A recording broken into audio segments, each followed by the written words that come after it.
continuar com a nossa discussão sobre eletrodinâmica quântica. Vamos trabalhar um pouco mais, quer dizer, agora sim, né, vamos trabalhar com a renormalização da eletrodinâmica quântica, discutir alguns aspectos sobre os contratermos, sobre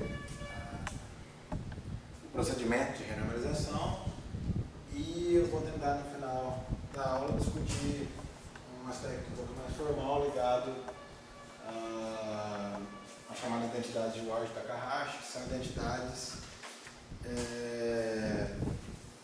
necessárias para se provar a renormalizabilidade da eletrodinâmica quântica, porque é o que garante que você não está estragando a sua simetria de calibre durante o procedimento de renormalização. Aqui nesse quadro eu coloquei um resumo dos principais acontecimentos da aula passada. Aqui está a lagrangiana da eletrodinâmica quântica, com o termo de Maxwell, o termo da eletron-positivo, o termo fermiônico, o Dirac, o termo de interação entre o fóton e os férmions, e já coloquei o termo de fixação de calibre, como a gente viu na aula passada. É um termo necessário para poder inverter, para poder calcular o propagador a trileve. Né? A trileve a gente já encontra a necessidade de colocar nesse caso de dificuldade técnica, mas existem outras razões para isso também, sobre a contagem de graus de liberdade, coisas do tipo. Aqui eu coloquei as transformações de calibre da eletrodinâmica quântica. Bom, vale mencionar que essa lagrangiana, do jeito que eu escrevi aqui, ela não é invariante para essas transformações, ok? Esse termo aqui ele quebra a invariância, então essas transformações elas correspondem a uma simetria da eletrodinâmica quântica na ausência desse termo aqui. Fixar calibre significa quebrar uma simetria, né? Significa quebrar a simetria de calibre do seu sistema. Mas eu deixei aqui que a gente vai precisar disso daí no final da nossa aula, quando for discutir sobre densidade de Ward. E as regras dos building blocks da eletrodinâmica quântica, do tratamento perturbativo da eletrodinâmica quântica. Propagador do fóton, propagador dos férmions e vértice de interação. Tá ok? E a construção de uma série perturbativa corresponde a uma função de correlação de n pontos, segue o mesmo procedimento que a gente já cansou de ver no caso escalar. Se você estiver com uma função de Green genérica, você soma sobre todos os gráficos possíveis a uma dada ordem de perturbação. Você tem uma série na constante de acoplamento, nesse caso a constante de acoplamento a constante a carga elétrica, né? E você vai ter uma série nessa constante de acoplamento e você vai ter uma soma sobre todos os gráficos possíveis permitidos que você consegue construir com esses três elementos. Lembrando que sempre um fato que só aparece em funções de Green, onde o número de campos psi é o mesmo número de campos psi bar, já deu justificativo para isso na semana passada. E além disso, no final da aula, nós derivamos uma relação do grau de diferença superficial. Fizemos a contagem de potência e nós vimos que para um dado gráfico com um certo número de pernas externas fermiônicas e um certo número de pernas externas correspondente ao fóton, você vai ter um grau de divergência superficial correspondente a essa expressão aqui. Esse EA corresponde ao número de pernas do fóton, 3 meios, e Psi, que corresponde ao número de pernas externas fermiônicas. Tá? E ao final da aula, eu fiz uma tabela elencando quais gráficos são superficialmente divergentes, quais não são. Mencionei que tem alguns gráficos que aparentemente são superficialmente divergentes, mas tem razões para que esses gráficos sejam zero, então você não precisa se preocupar com a harmonização deles. E mencionei que tem gráfico que aparentemente é superficialmente divergente, mas que a simetria de gauge garante que na verdade o gráfico é convergente. Eu discuti isso no final dessa aula, ok? Mas a conclusão foi que nós temos três classes de gráficos problemáticos.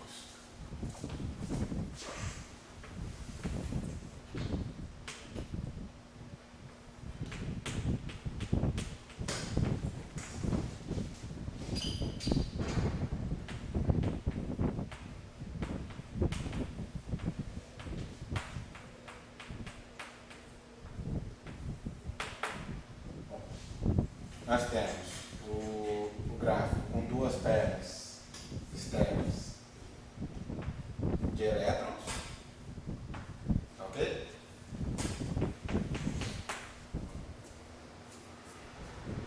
Daqui não significa nem o biscoito, nem o outro, só para indicar que tem alguma estrutura de loops aqui dentro.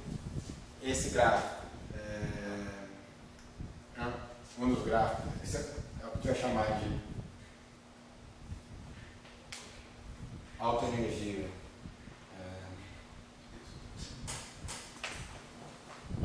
Alta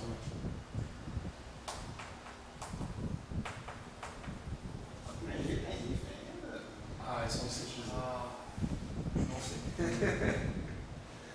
Alguém se habilita aí a novo acordo ortográfico? O novo de 2010, né? Alta energia. Estava na hora da gente saber essas coisas. Acho quase ter intuitivo com if, né? Então deve não ter if. Não tem, né?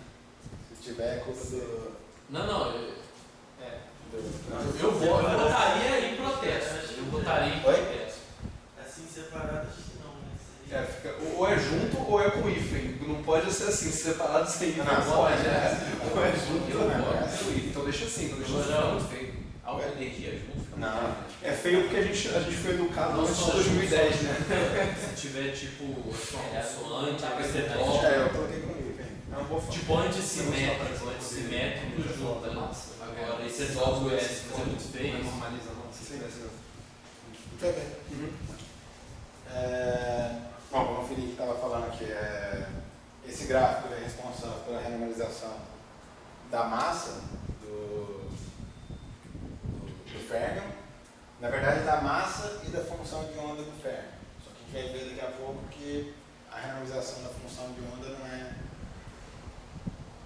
independente de outras coisas. Tá? A segunda classe de gráficos corresponde à chamada alta energia do fóton ou polarização do vácuo também.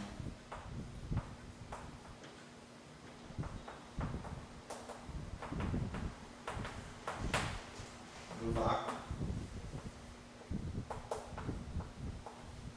Esse gráfico vai ser responsável pela renormalização da função de onda do fóton. E o terceiro gráfico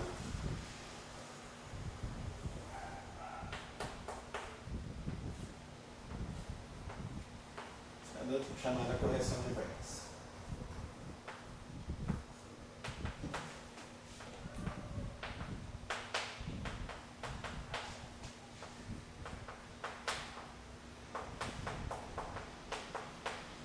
E esse daqui, bom, ele é responsável pela renormalização da constante de acoplamento e é por aí, por esse gráfico a gente tira aquele efeito que eu já mencionei antes do momento anômalo magnético, que é um efeito que é considerado como um grande triunfo da mecânica quântica, que você tem uma precisão absurda entre experimento e teoria. Acho que a gente vai discutir isso na semana que vem. Mas hoje a gente vai discutir a renormalização desses três gráficos. Para discutir o momento anômalo magnético, precisa olhar para a parte finita dele, que a gente vai fazer hoje. Bom.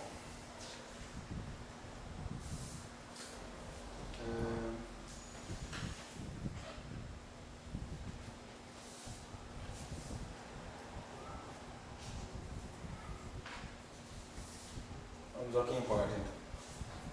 Vamos olhar primeiro para o cálculo da alta energia.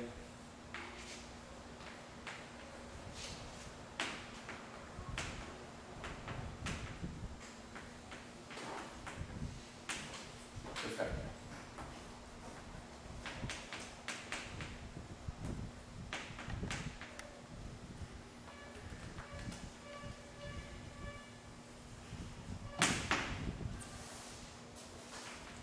Há um loop, o único gráfico irredutível a uma partícula conexo, blá blá blá blá blá. Há um loop, o único gráfico que nos interessa é esse daqui. Ok? Pensando em pernas externas aplicadas, tá?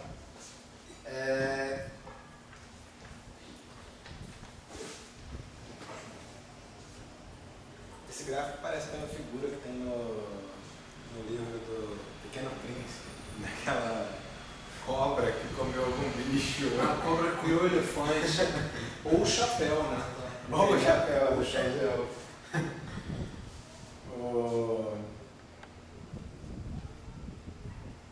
Esse é o gráfico que a gente precisa calcular para poder. É a correção loop da alta energia do Fermi. Por que alta energia do Fermi? Porque isso daí, no final das contas, corresponde a um deslocamento no polo do propagador. Porque você está calculando um gráfico que entra é um gráfico, um PI, mas que entra na expressão do propagador com correção radiativa, né, com correção a um loop. E esse gráfico, como ele, bom, nesse caso, ele vai ser um gráfico que aparece A correção da função de 2 pontos, por exemplo. vai aparecer isso, aparece na correção da função de 2 pontos. Que a livre seria só o propagador normal, né? Isso. Deixa eu voltar um pouquinho. Só um comentário. Aí seria tipo um elétron vem aqui, meu filho, fica aí registrado para quem está confuso pela internet, mas eu li aqui na internet que no acordo ortográfico novo, quando o prefixo termina em vogal diferente da próxima vogal, junta. Tá. Um termina em alto, termina em O, e a próxima é E, alta energia. Se auto-orgia seria então com hífen, né? Não, mas eu acho que a gente devia deixar, por exemplo, autoaprendizagem, autoestrada, sempre com tudo junto. Rapaz. Se fosse micro-ondas, então seria separado no hífen. Alta energia segue a mesma regra. Bom, deixa eu corrigir então. O prefixo termina em vogal diferente da próxima vogal. Então só micro-ondas que vai separar, né? Bom, me parece... Auto-ônibus, sei lá. Se não for isso daqui, o culpado é a gente marca. A gente vai atribuindo A sala dele e a sei lá o que. Esse Tá cara lá na aula, tô vendo a aula lá. tudo. Bom, me parece feio. Eu preferi o hífen, mas... Regra é regra. Esse é o... Por que alta energia, né? Vamos lá. Vamos olhar um pouquinho para a expressão da função de 2 pontos num PI. Ok? Vamos lembrar o seguinte. I vezes, eu vou denotar dessa forma aqui, gama 2. Quando eu colocar gama 2 sem nenhum índice, corresponde à função de 2 pontos com com as pernas apontadas, mas as pernas externas sendo fermiônicas, tá ok? O primeiro termo que aparece é I. Bom, vou colocar aqui como dependente de P. O primeiro termo que aparece é o operador de onda.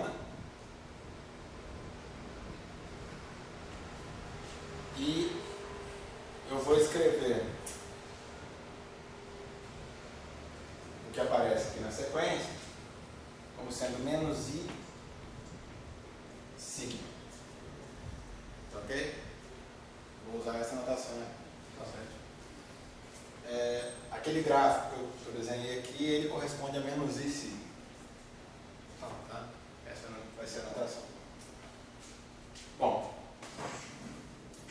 daqui a gente tira que gama 2 de P é igual a P slash menos N menos sigma, certo? E o propagador que corresponde à função de Green, o propagador do propagador completo, né? Aquele que corresponde à função de Green de 2 pontos do Feynman, ou seja, isso aqui, né? Propagador completo. Só para lembrar, propagador completo, que a gente denota, representa graficamente dessa forma.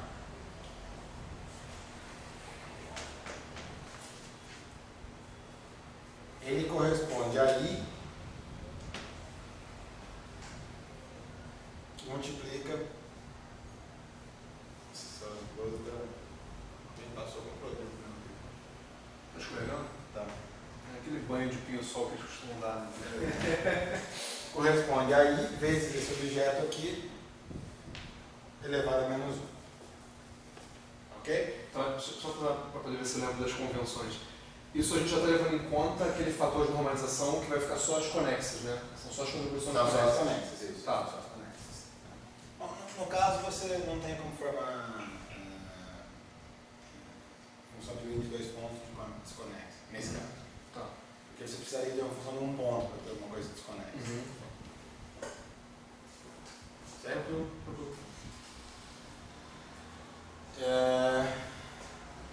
Bom, vou trabalhar um pouco com isso. Isso daqui vai ser P slash menos M menos sigma menos 1, ok? O que é igual? Vou colocar esse cara aqui em evidência. Vou colocar com. Vou escrever dessa forma.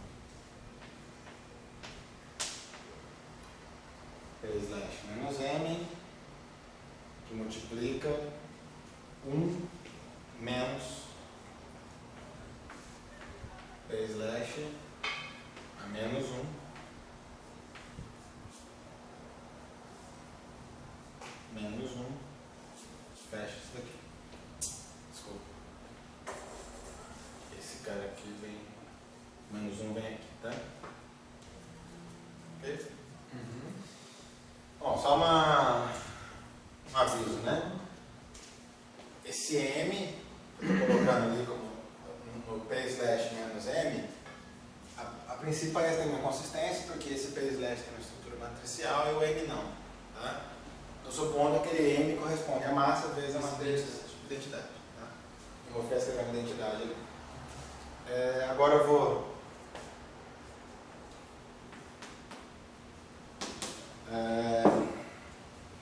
calcular essa inversa. Esse cara vai trocar a ordem, né? Vou ficar com algo do tipo 1 menos P slash menos 1 P slash menos N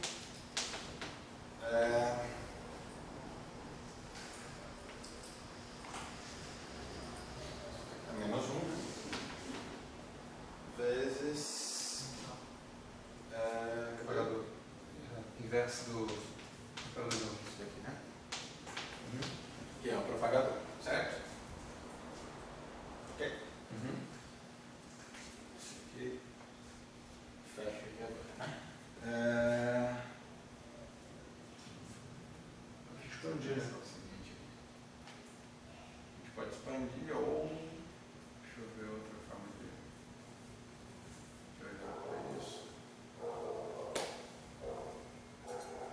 dizer, na verdade fiz uma coisa desnecessária aqui, né? A gente pode expandir isso daqui, vai aparecer aquela estrutura, só para fechar aqui, mas para justificar o que eu queria não precisava disso. Eu posso expandir isso, vai dar origem àquela estrutura 1 vezes o propagador, ou seja, já vou colocar o resultado graficamente, tá? Bom, aqui vai ficar 1 vezes o propagador, vai dar isso aqui, ok? O segundo termo vai ficar, quer dizer, o propagador vem unir junto. É isso que eu ia falar. O segundo termo, esse I eu vou sempre usar junto com esse daqui para formar um propagador. O segundo termo vai ficar positivo, vai ficar mais, ok? E vai ficar uma estrutura, propagador, alguma coisa, Propagador, inserção, propagador. inserção. Só que nesse caso aqui é aquela inserção do biscoitinho, né? Certo?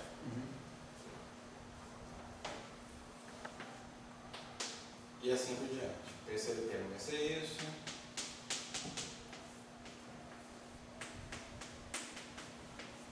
E assim por diante. Tá? Mas eu não precisava ter feito isso para justificar o que eu queria justificar. Bastava olhar para essa expressão aqui, colocar isso no denominador de uma expressão, por exemplo. Pega o seguinte, né? O propagador é igual a I sobre P/-M menos sigma. Ok? Bom, esse sigma vai depender do P. Mas se o sigma for diferente de zero, por exemplo, fixa um dado P, se o sigma for diferente de zero, a gente vai ter, quer dizer, se tiver alguma parte constante no sigma, né, a gente vai ter um deslocamento no nosso polo.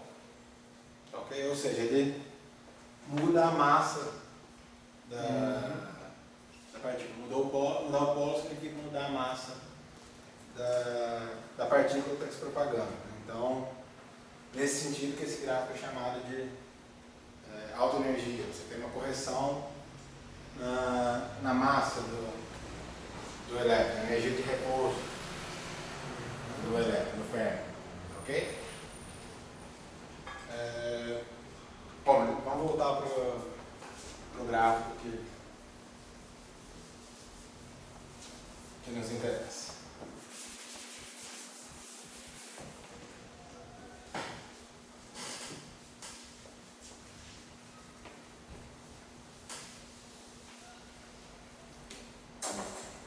Esse gráfico aqui.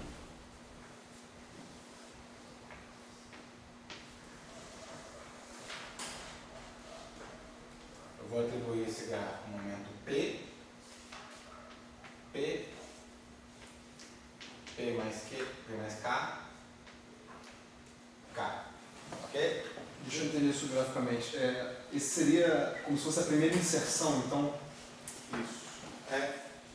O Gráfico gráfico das pernas esse seria o biscoito, né? O gráfico é um loop nessa primeira inserção. Ah, entendi.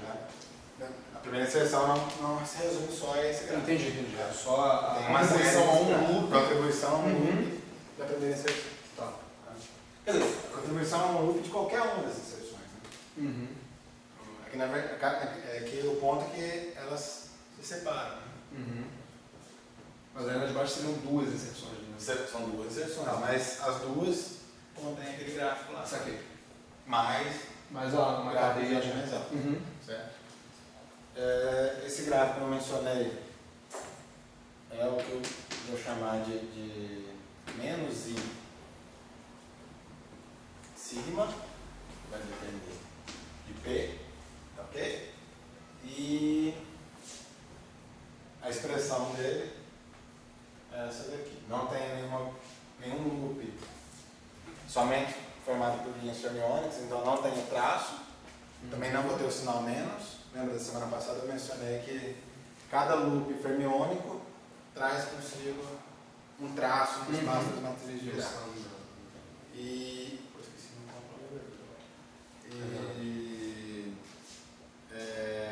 um sinal de menos também devido ao teorema de Vickers. Oi? Se ficar com C, pode pegar. Bom,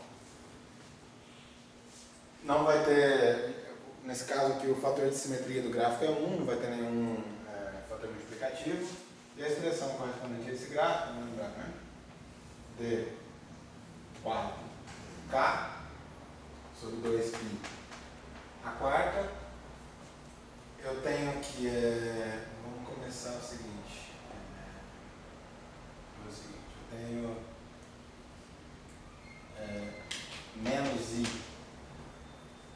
gama mi, pegar esse vértice aqui, menos I é gama mi, menos I é gama mi, esse propagador é do fóton, do Fermi, esse é IS P mais K, esse vértice, menos I é gama mi, e fecha com o propagador do elétron. Ok?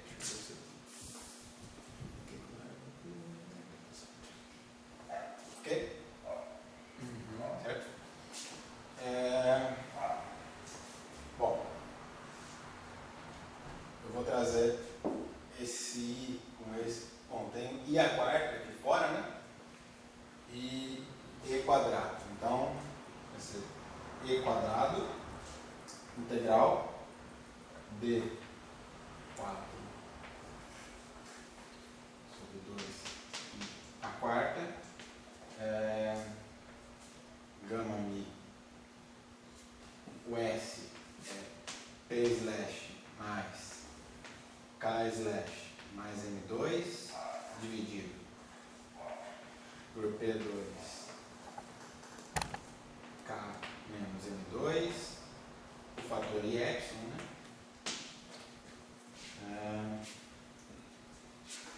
Gama mi. E eu vou. Bom, vai ter um menos I que aparece aqui no propagador do fóton, né? E eu vou escolher aqui, vou trabalhar com um calibre de Feynman. Tá ok? Que elimina esse setor aqui do propagador. Então vai aparecer 1 sobre K2 mais IY. Ok? Agora entra a parte da regularização dimensional. Só antes de você fazer esse passo, deixa eu te perguntar uma coisa. Quando você faz a orientação das setas, você botou o P mais K embaixo, o K indo para o outro lado em cima, beleza. Aí fica, o propagador do Fermi fica com P mais K e o do fóton é indiferente porque depende de K quadrado, né? Isso. Só que se eu trocasse, botasse P menos K embaixo e K em cima para a direita, o do fóton ia continuar a mesma coisa, só que o do Fermi ia virar P menos K. Isso não faz diferença na conta, não? Peraí, deixa eu ver aqui. Porque o do fóton é K2, então não faz diferença, né? Agora o do Fermi vai mudar um sinal ali, né? Vai fazer diferença sim, mas deixa eu pensar o seguinte.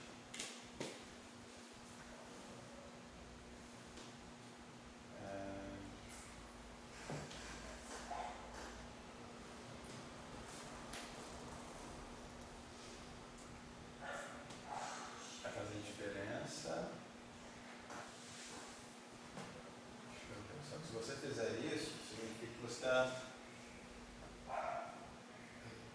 Você quer dizer que você está mudando aqui ou colocar P menos K E K? virar o K para o outro lado, porque para o fóton não faz diferença, se é K ou menos K, né? Mas para o Fermi faz, né? Sim, faz diferença. A gente pode pensar nisso depois também, cara. Não precisa parar agora o fluxo para refletir sobre isso, não.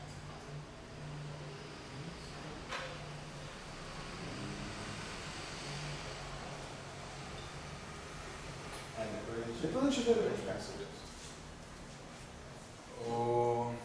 Vambora, agora é mudar, agora é mandar para N dimensões, né? Será que você não usa... Na verdade, esse pedaço aqui não vai entrar no resultado. Tá. Será que não usando a invariância trocando nessa integral, trocando K por menos K, Isso. deve contornar o que ele disse, né? Eu acho que acontece o seguinte, no fundo aqui você tem 3 integrais, né? Uma proporcional a P/, uma proporcional a M e outra com K sobre tudo isso aqui. Aqui embaixo, não, furou o argumento, peraí.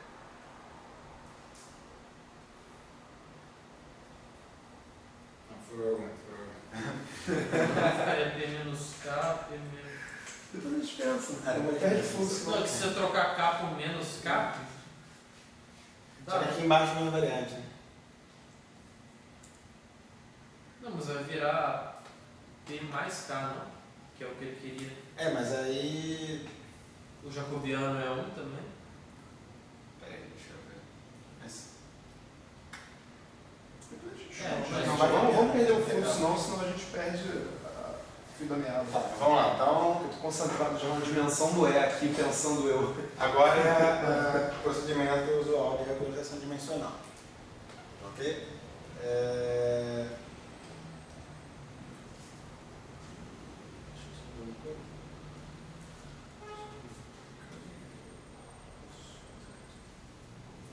Bom, agora entra a regularização dimensional, ou seja, a gente vai ter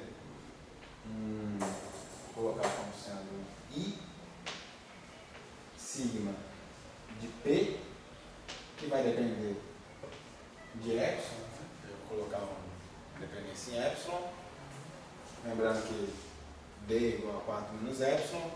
Bom, aqui eu estou cortando o sinal menos, então vai ficar E. Entra aquela escala de massa.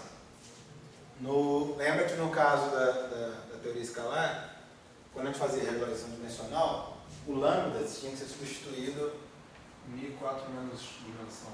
por lambda mi elevado a epsilon, certo?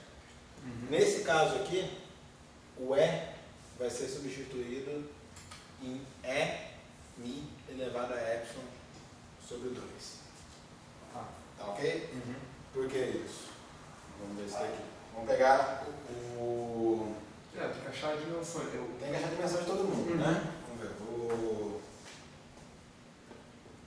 Primeiro, o campo AMI.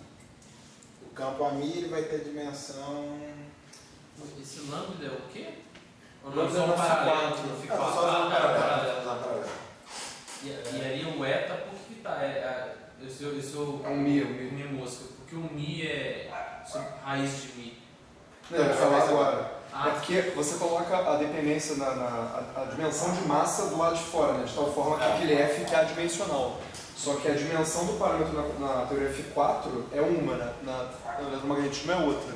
Bom, Aí vai mostrar que tem que vamos ser... começar pela análise da dimensão. A gente tem que olhar a dimensão do campo A, do campo φ, do psi, e depois, para daí, tirar a dimensão do E, né?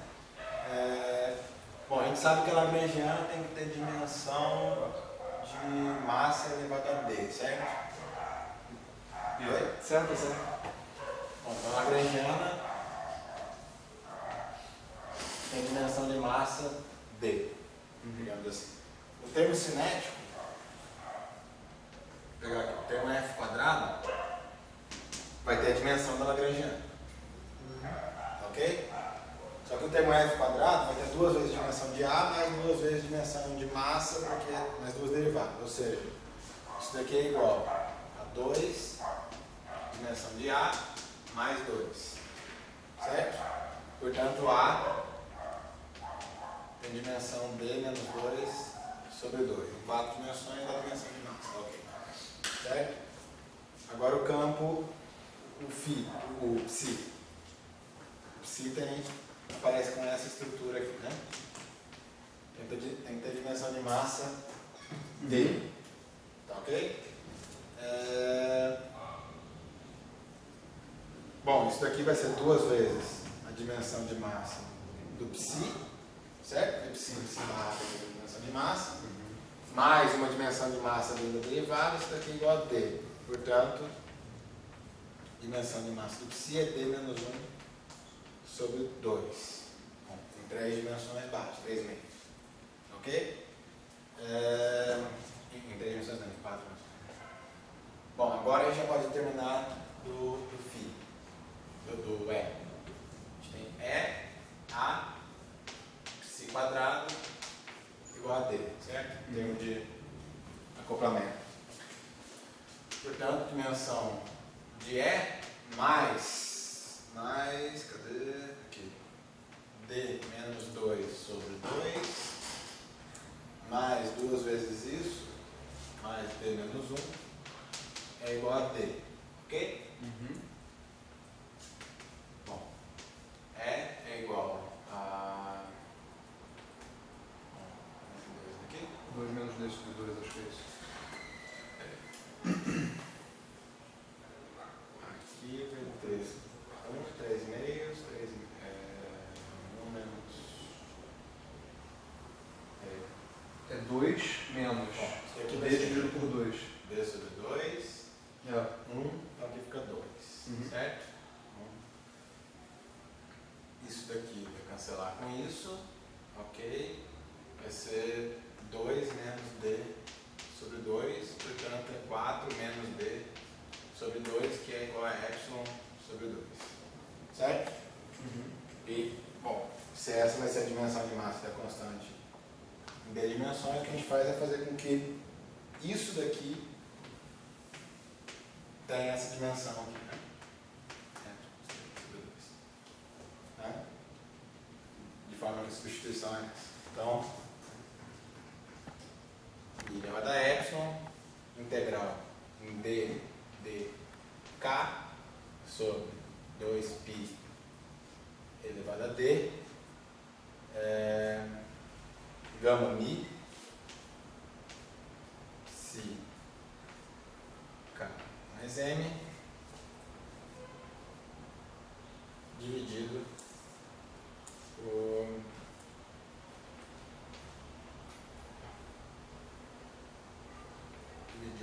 P mais K menos M mais I epsilon vezes K2 mais I epsilon. Isso aqui, certo? Onde é que está o perdi só um eta, cara? Que é Do propagador de fóton. Ah, tá.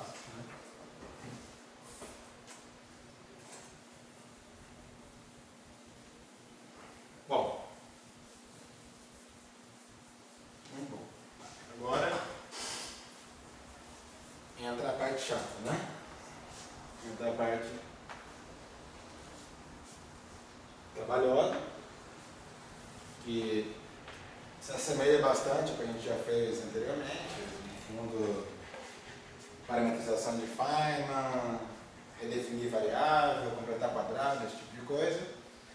Aqui a gente tem uma complicação a mais devido a esses caras aqui no numerador, mas aí é sempre usar aquele truque de substituir por derivadas, né? Bom, no fundo vocês têm o ferramental necessário para calcular esse tipo de integral. Um outro ferramental muito mais simples é usar o comando loop integrate. Tem um pacote do matemática. Vou fazer uma propaganda aqui pro. O nome é package.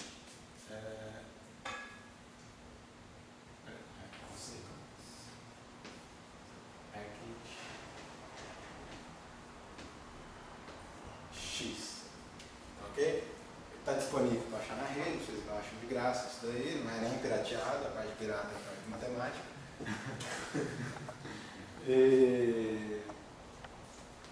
Com esse pacote aqui, vocês conseguem calcular gráfico de Feynman um loop. Se eu não me engano, existem pacotes que calculam a mais de um loop, mas também não sei como mexer. Mas todo aquele trabalho que a gente teve nas aulas passadas se resume a um Shift Enter no computador para calcular esse gráfico aí. Ele já faz, inclusive, adotando regularização dimensional, ok? você calcula, ele vai te dar uma expressão, no final você manda expandir em torno de epsilon igual a zero e em 2 comandos você consegue obter a expressão, o resultado que interessa para a gente. Nesse caso, o resultado vai ser o seguinte. Menos I sigma de P epsilon é igual a I E2 sobre 8π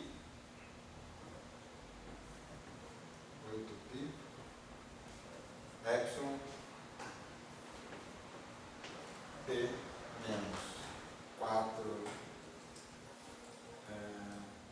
M2 mais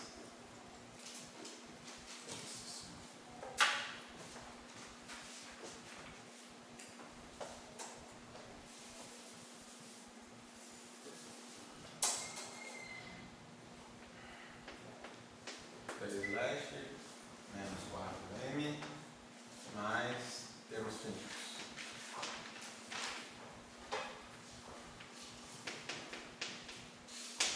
Ok? Esse é o resultado. Bom, a gente não está interessado na parte finita dele.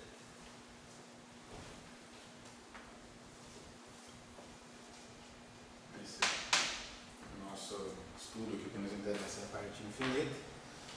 E esse é o resultado já em termos de regularização dimensional. Observação importante é que esse resultado foi calculado para esse gauge aqui. Ok? Esse resultado seria diferente.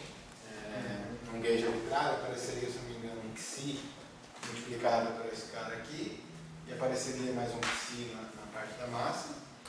Ok? O I não aparece não, né? A parte. Não vai aparecer. Não vai aparecer. Só na parte vai aparecer na finita. parte finita.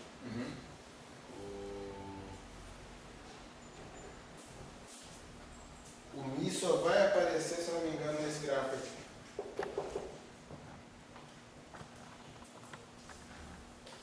Bom, então, esse é o resultado que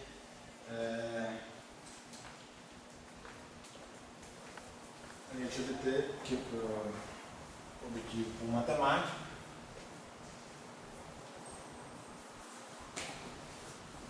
E eu já vou colocar aqui o resultado da função de Green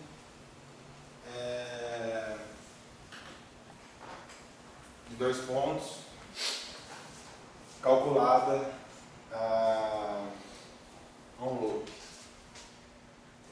É essa expressão aqui. P menos M menos sigma. Nesse caso aqui, menos sigma vai cortar o I. Mais E2 sobre 8π 2, ok?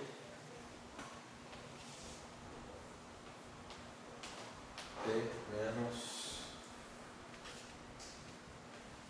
4M mais termos finitos. Ok? Esse é o resultado da função de Green. Vou deixar ela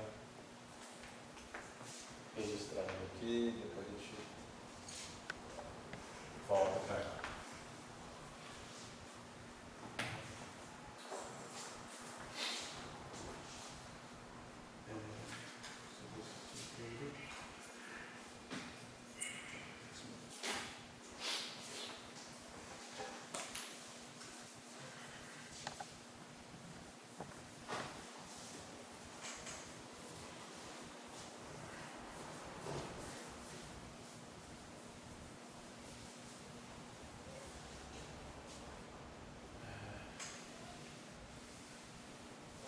Agora, vamos trabalhar no gráfico da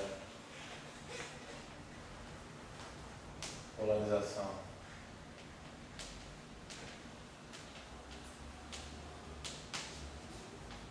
Do vácuo.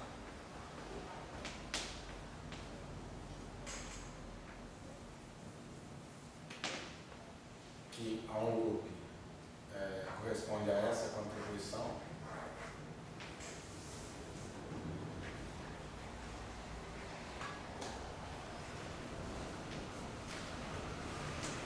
E eu vou chamar de I vezes pi mi, ok? E contribuir momento P, vai depender de P. Aqui eu vou colocar P mais K menos K, ok?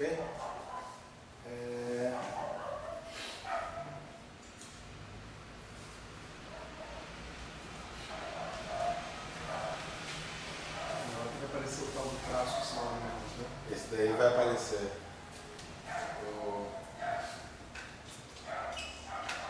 O cálculo desse envolve um traço,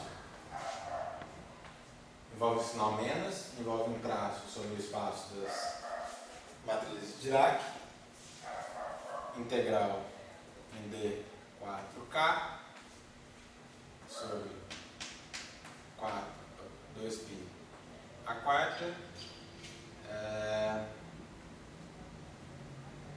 Bom, pernas externas amputadas, né? Então aqui aparece menos I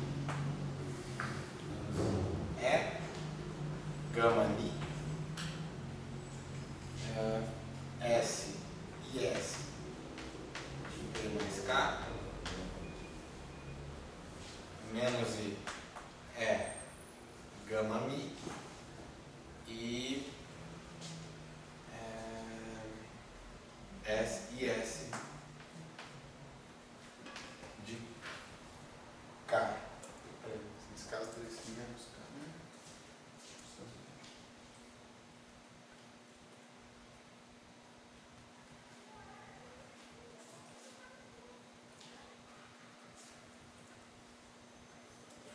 É isso mesmo, S de K. Tá no sentido, o momento está no sentido do propagador, né? Tá. Essa é a estrutura do gráfico. Isso aí, certo? Essa é a estrutura do gráfico. Já vou escrever aqui embaixo. I de P é igual a... Bom, aqui a gente tem 1, 2, 3, 4 potências de I, que vai dar um fator 1. Eu posso trazer esse I para o lado de cá, vai ficar positivo, vai ficar I vezes E2. Vamos colocar assim, integral D4K sobre 2π a quarta de traço de gama mi. Aqui vai aparecer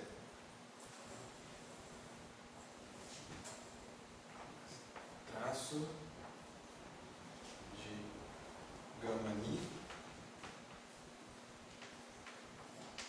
P mais K slash menos mais M gama mi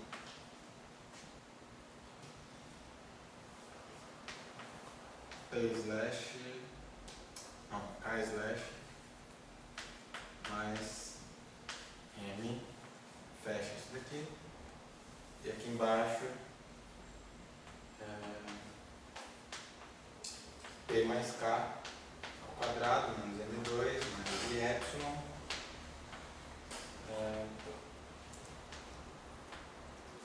K2 menos M2 mais I epsilon, ok? Certo?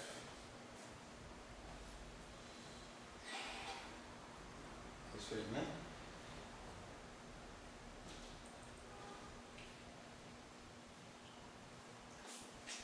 Isso aí, né? Bom, já vou pular o passo da regularização dimensional também, a mesma história.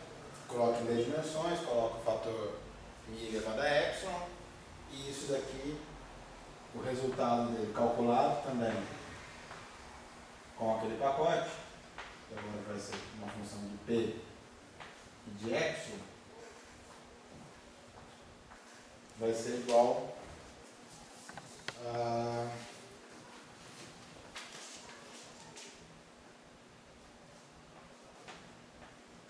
P2 eta mini menos P mini vezes menos E quadrado sobre 6 Pi2 epsilon mais termos finitos. Isso aí. E fecha isso aqui. Veja que os termos finitos também estão multiplicados pela mesma estrutura tensorial que o termo divergente. Ok? Aqui, esses dois termos multiplicados por esse cara, que no fundo corresponde a um operador que projeta no setor transverso. Ok? Esse resultado corresponde à aproximação a um loop desse cara aqui. Tá ok? Bom, esse gráfico corresponde ao π mini a um loop. Na verdade, o π mini é um objeto mais geral. A gente define o gama 2 mini, ou seja, a função de dois pontos irredutível a uma partícula com pernas externas de fótons amputadas, ok? Esse objeto corresponde, vamos colocar aqui já o I vezes isso, né? I vezes isso corresponde ao propagador do fóton a menos 1, certo? Ou seja, é o operador de onda, né? Mais um objeto que eu vou chamar de I π mini. A convenção é mais mesmo, não menos? Nesse caso aqui é mais. Tá? Eu acho. Eu fiz as coisas como se fosse. Mais um π mini, ok? Esse objeto aqui, ele tem essa estrutura aqui. Deixa eu sair um pouquinho do gauge de Feynman, tá? Esse objeto ele tem essa estrutura aqui. Ele é menos P2, é menos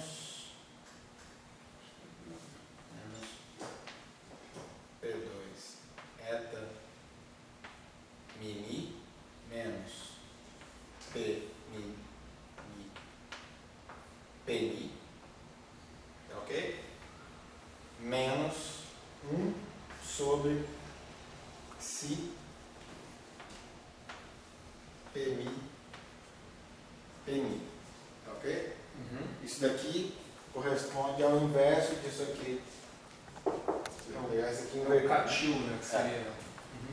Ok? Quer dizer, é I vezes isso, né? Verdade. I vezes isso.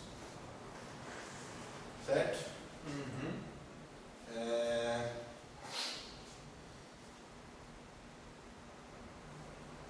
Bom, e veja que aqui você tem uma contribuição no setor transverso, que tem um objeto que projeta no setor transverso, e você tem uma contribuição no setor longitudinal.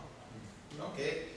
A gente viu ali que esse objeto, a um loop, só vai ter contribuição no setor transverso. Okay? Você só vai ter alguma correção radiativa no setor transverso.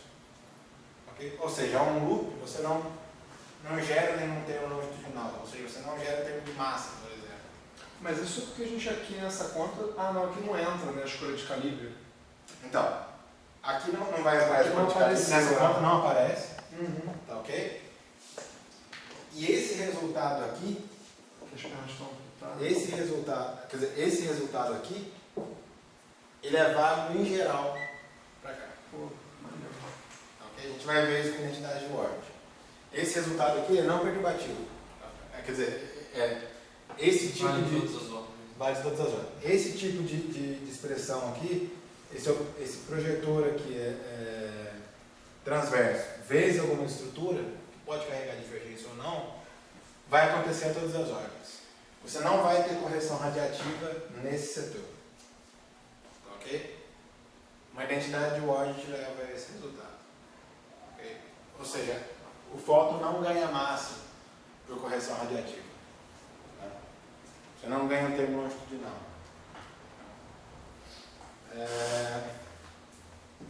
Isso é bom, isso é bom.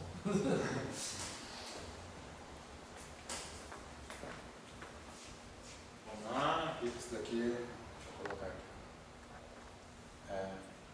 Gama 2 mini vai ser igual ao menos P2. Vou escrever em forma um pouco mais compacta, tá? Vou colocar θ mini aqui, que é aquele projetor setor transverso. Mais. Desculpa, peraí, eu tô. Aqui, eu comentei isso em geral, válido para um gauge qualquer, mas aqui a gente está considerando o gauge de Feynman. Então, o objeto que aparece aqui é a própria métrica. É a mini e mais π, ou seja, mais P. Vou colocar aqui o projetor no setor transverso. Estou definindo o θ como sendo esse objeto aqui, colocando P2 em evidência. Tá?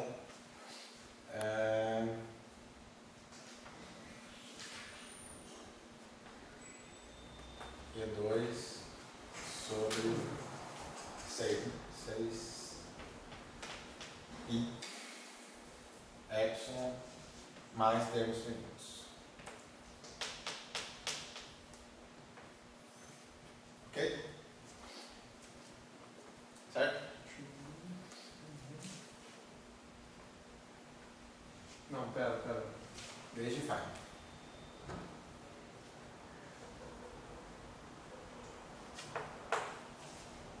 É isso. Tá.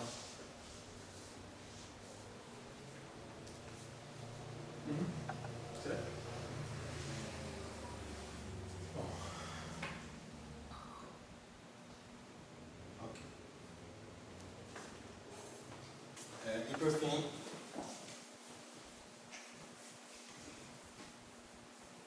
vamos considerar agora o gráfico e a correção de vértice.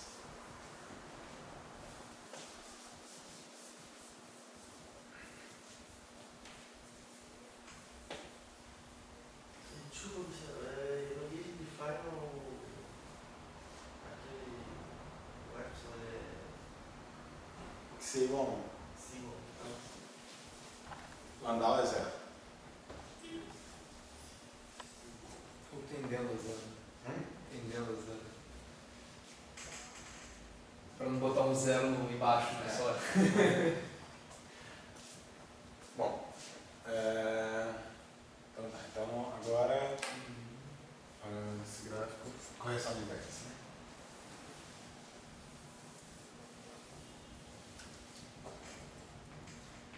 Na verdade, o que eu estava olhando ali era só esse primeiro sinal, cara, do coisa que eu tô. Acho que foi já, Lembra que conferiu, né? No papel ali. Qual o primeiro sinal? O gama 2 mineiro, que vem com P2 só. Era só esse sinal que eu tava Tem desconfiando. Esse aqui? Esse sinal aí na frente. Era só esse sinal que eu tava desconfiando. Como é que a gente já veja?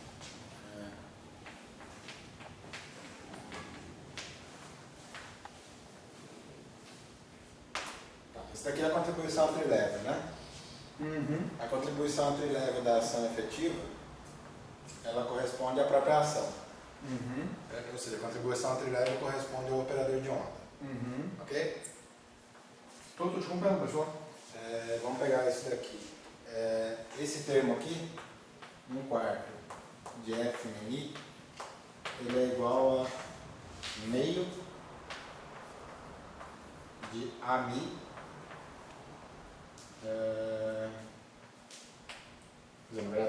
para isso daqui junto com o termo de gauge fix. Né? Isso aqui vai ser 1/4 de f min quadrado menos 1 sobre 2. Já estou fazendo aqui igual a 1. Não, para, já peguei já. Já está dividindo por I. Hã? Não, porque seria menos I eta min dividido por K2, né? Só que esse seria o propagador. Quando você inverte, fica o K2 em Isso, cima isso. e sobra o sinal que já comeu o I, tá? Peguei, já valeu. Obrigado.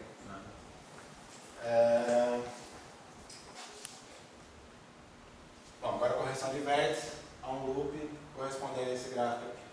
Isso é por Mi.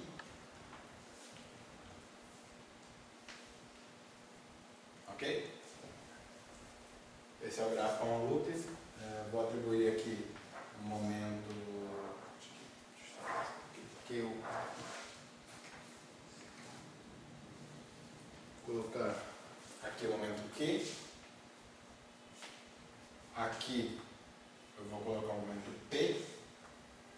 E aqui, deixa eu ver, aqui vai ser determinado o tempo dos outros. Mas aqui eu vou colocar K nesse propagador interno.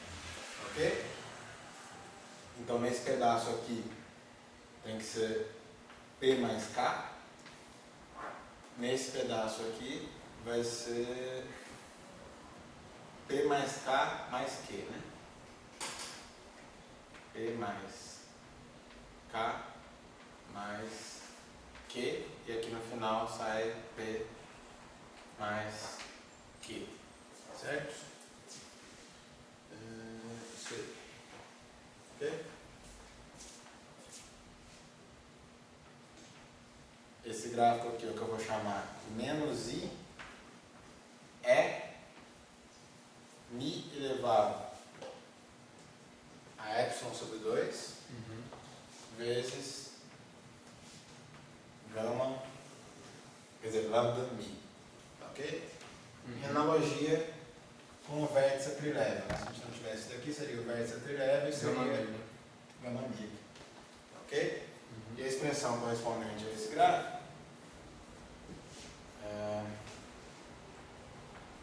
vai ser, bom, não tem nenhum loop fermiônico, então não tem nem sinal de menos nem traço. Vou ter uma integral em d4k sobre 2π a quarta, tá ok? Vamos ver. Menos i epsilon, menos i é gama alfa, não, vou colocar um gama lambda, ok? Desse vértice aqui. Tem um outro detalhe que eu esqueci de comentar, na second final, você sempre lê o gráfico ao contrário das linhas fermiônicas, em direção contrária das linhas fermiônicas. Tá. Tá? Começando de cima ali, né? Ou seja, vai indo daqui para cá, né? Tá. Então aqui vai ser esse vértice, esse propagador com vai ser I vezes S de K mais P mais Q, ok? Agora um vértice aqui, menos I é, bom, veja que esse vértice aqui é o que está ligado com essa linha que tem um índice I, com um índice Mi, certo? Então esse cara aqui tem que vir com índice Mi sobre. No final das contas, essa expressão depende do índice Mi. Tá, esse índice lambda veio de qual dos dois? Desse pra- daqui. Tá. Tá? No fundo ele vai contrair com esse daqui também. Tá. Que vai ter um propagador aqui ligando de Mi para Ni. E esse propagador traz um eta Tá. e os dois índices são iguais. Certo? Agora, vezes, vamos colocar aqui o outro propagador fermiônico, é IS de P mais K, vezes, e agora o propagador do fóton, que eu vou colocar índice Ni, lambda, depende de K. Tá ok? Certo? Bom, já vou resumir os resultados. Então vou colocar o resultado direto. Mas é a mesma história, né? Abre todos esses caras aqui, em termos das expressões que aparecem ali. Não vai ter que se preocupar com nenhum traço, faz regularização dimensional, coloca um fator μ elevado a y sobre 2 e assim por diante. E o resultado vai ser esse daqui. Vai ser menos I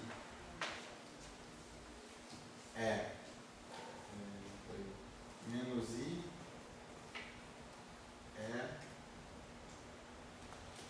gama μ, que vai ser uma função de P, Q e epsilon, já com regulação dimensional, é igual a menos I ao cubo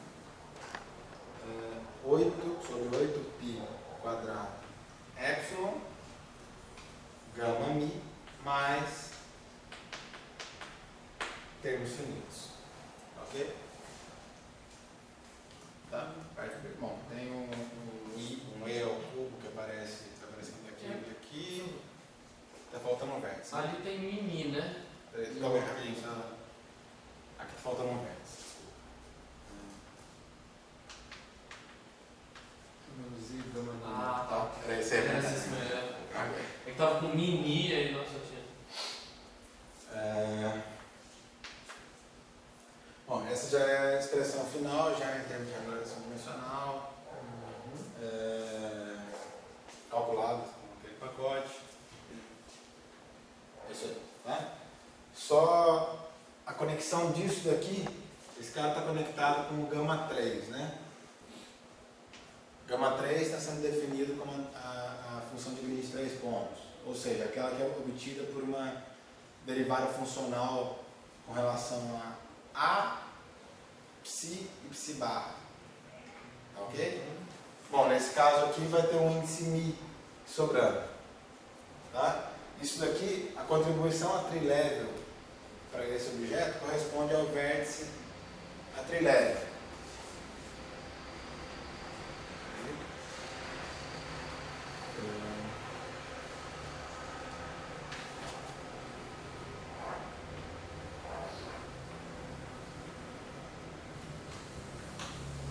Na verdade, esse cara aqui vai ser I, vou colocar assim, tá?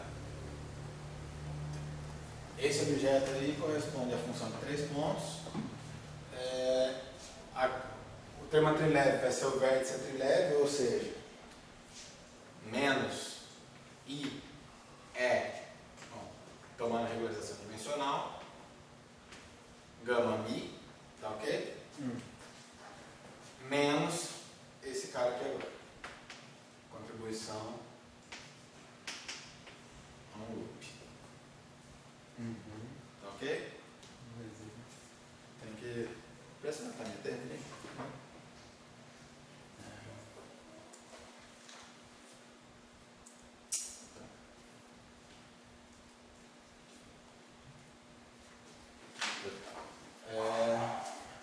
Substituindo isso daqui ali.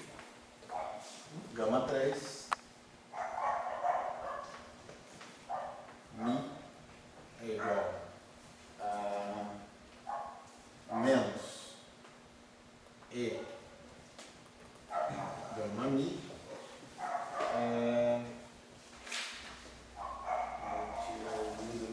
menos E ao cubo sobre 8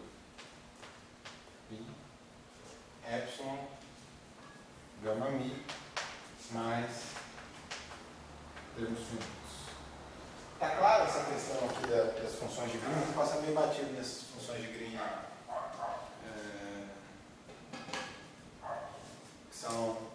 Eu acabei não fazendo toda aquela construção do funcional das funções 1PI e tudo no caso da QED, mas está mais ou menos claro. Seria o análogo da função de 4 pontos, né? Que é a contribuição só do vértice. Isso, né? isso. Vértice com os caras apontados. Isso. Sou do tempo. Bom, Você pode pensar nisso daqui, pensa na ação efetiva, tá ok? Que a trilhega corresponde à ação. Tá? Se você pega a ação e deriva funcionalmente com relação a psi barra, psi e a, o que você obtém?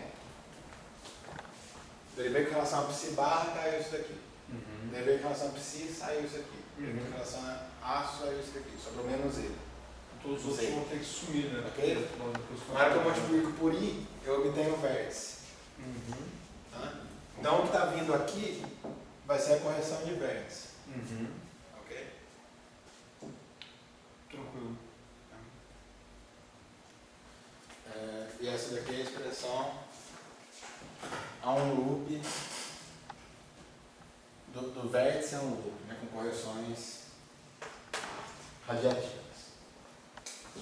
Bom, vamos partir agora para a renormalização disso.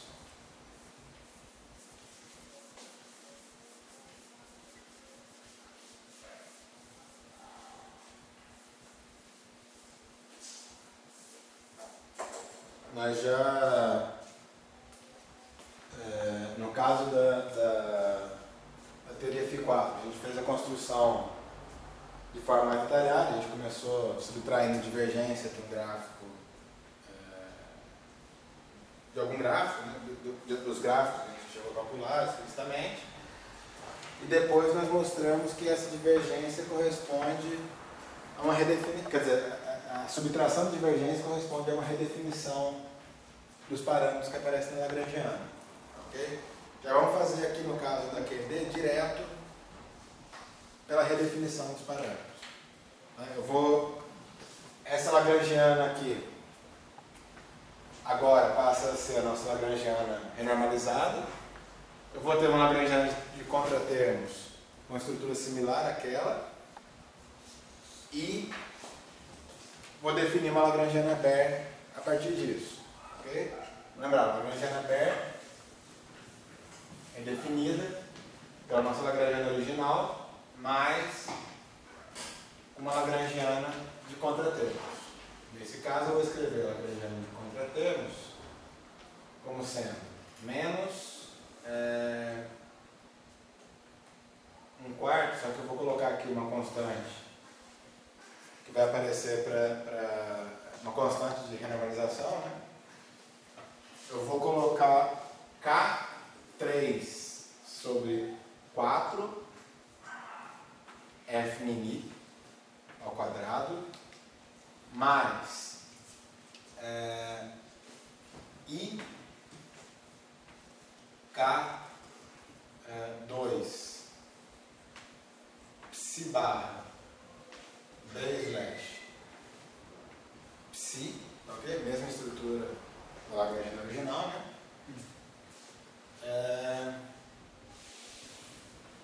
Menos Km vezes M psi barra psi, ok? Menos E elevado a epsilon sobre 2 K1 A mi psi gama mi psi. Tá ok? Não fui eu que escolhi esses nomes desses constantes, não. Tá? Esses índices horríveis aí. Muito ruim. Culpem o Dyson, eu acho. Quem? O Dyson. Ah,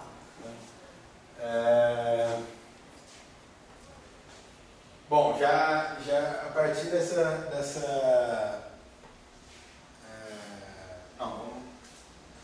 Bom. Veja que se o K2 for diferente de K1, a gente vai ter uma invariância, quer dizer, uma quebra da invariância de calibre, né? Por quê? Porque a transformação de calibre desse cara aqui, ela é compensada pela transformação de calibre desse cara. E os coeficientes têm que ser 1 e 1 para poder acontecer isso. Supondo que não mude aqueles deltas que você escreveu ali, né? Não, supondo que não mude os deltas. Mas se mudar o delta, você É porque eu tô você falando- varia isso daqui, né? É porque no fundo você vai mudar o E, né? Então você vai mudar o delta mi, por isso que eu estou perguntando. Porque ali tem, o delta mi envolve um E que vai ser mudado, Ah, né? mas igual muda por uma constante, né? Mas a gente vai ver que as identidades de Word garantem isso. Uhum. Ok? Pelo fato de ter esse I aí, os casos são sempre reais. Sim. Então esse termo psi barra d slash psi, ele tem que ser. Ele Isso tudo é- tem que ser real, né? Sim. Então você jogar o. Mas o item lá O I já tem lá na Lagrangiana. Ah, é mesmo, tu viaja.